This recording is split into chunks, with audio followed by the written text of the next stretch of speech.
Good afternoon again. Welcome from the Orchid Mania South Florida greenhouse. Today we're going to talk a little bit about watering, lighting, ventilation, and those things that are so important to successful orchid growing. Depending on the type of plant that you're growing, lighting is essential.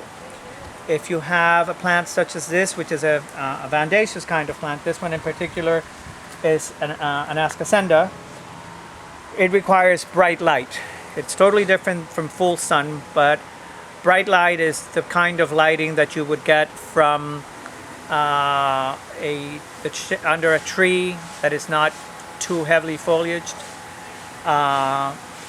This would be a bright light growing kind of plant. Most of your bulbed or caned plants have that in common, that they are grown in bright light, such as the dendrobiums. This one happens to be an encyclia. This Leliocattleya that we recently mounted. These are all plants that require bright lighting. When we talk about bright lighting and the requirement for that plant, we need to make sure that the plant remains, be it the one that is in bright light or the one that is in full sun or in shade. There are some that are grown in full sun. You need to leave the plant in that environment for a long enough period of time for the plant to realize that that is what is going to be their home.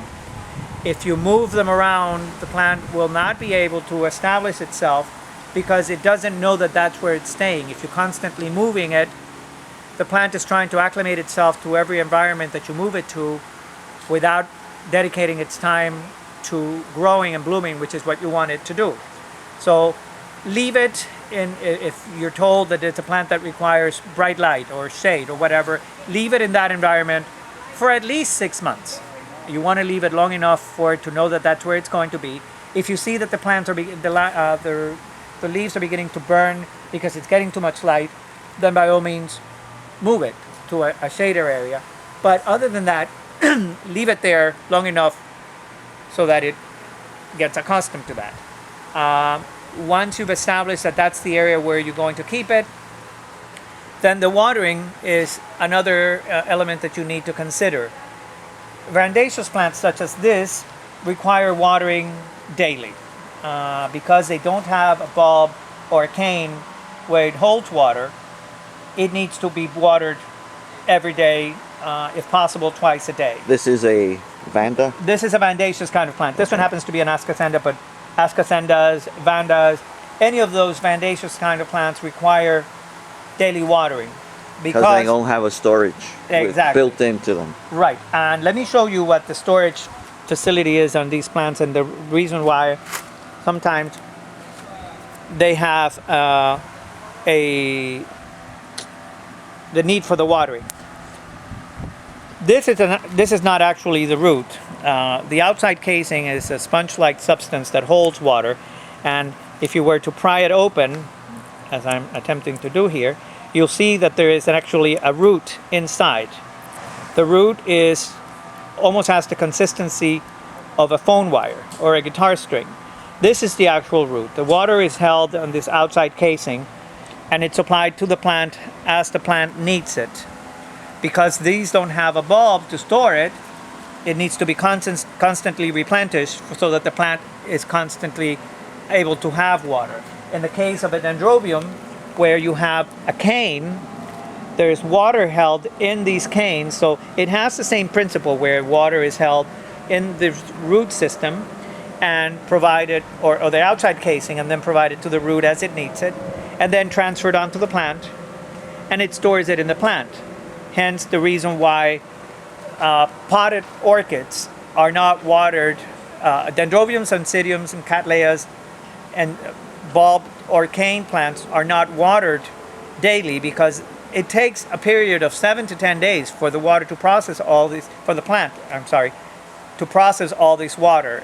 And if you constantly water it, the plant is not able to process it. You end up developing a fungus, you end up developing crown rot, and these problems. And if you were to mash one of these canes or bulbs after they've been saturated with too much water, you would see that it smells horrid because it's basically stagnant water.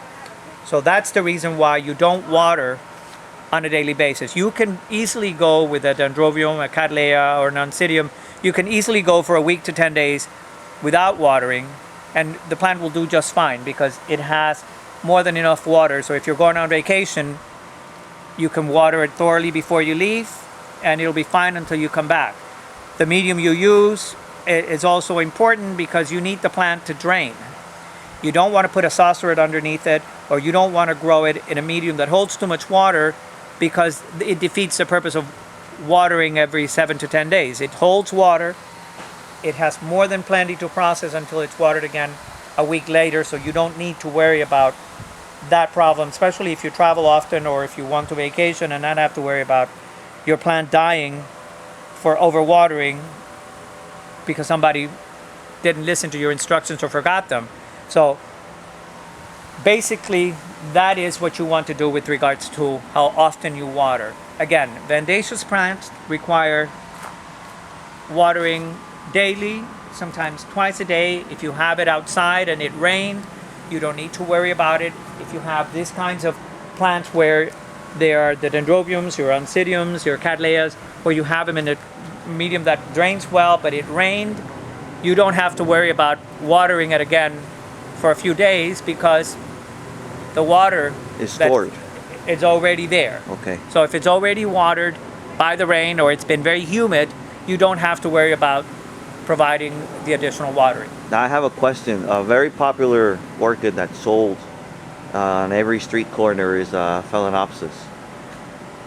How do you water those? Phalaenopsis require a little bit more moisture. So that's your common orchid. It's more common because of the period of time that the blooms last. Yeah. And it remains very pretty for a very, very long time. Okay. It starts blooming right after a cold snap, and you sometimes find it available in the middle of the summer because it's grown in other areas and then brought into South Florida. So those require a little more watering, so you might want to water those every 3 to 4 days, but those grow in the shade.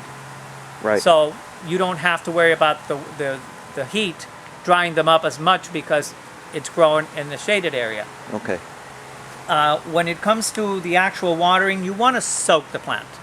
You don't want to mist it because orchids are creatures of habit. They get used to what you do to them, and if you get used to misting them, then you're going to have to be constantly misting them. Unless you live in an environment where you're unable to just grab a hose and soak them down, what you can do is, if you don't have that many, you can bring them into your kitchen sink, water them thoroughly, let them drain, and then put them back where you had them.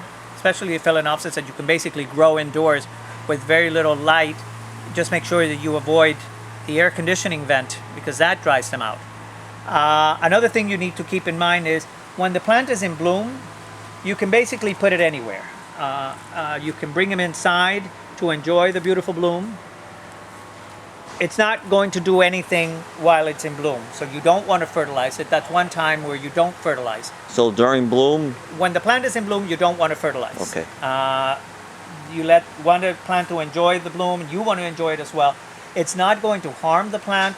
It's basically just going to shorten the length of time that you're going to be enjoying that bloom. So you've waited that long, wait a little longer to start fertilizing.